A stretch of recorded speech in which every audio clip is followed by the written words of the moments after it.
Ki duydu bir duygu sineden bir senin almadı gaygı aklım hayran alır bir kına yağdır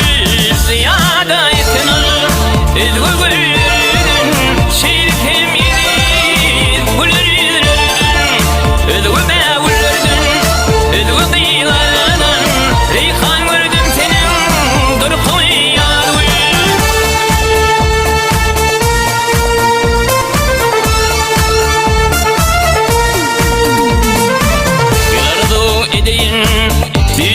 Sizi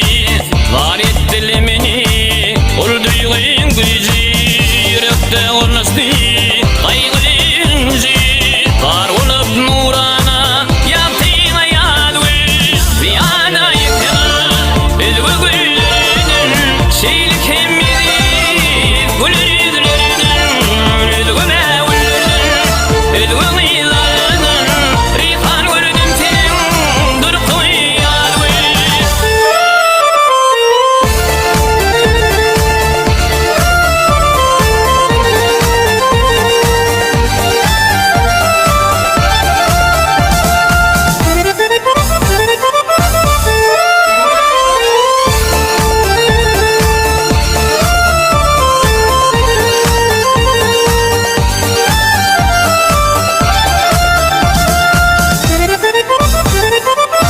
Şahir açayıp vattını yazdı açayıp görkünü bir sözler ağzı görünüşleri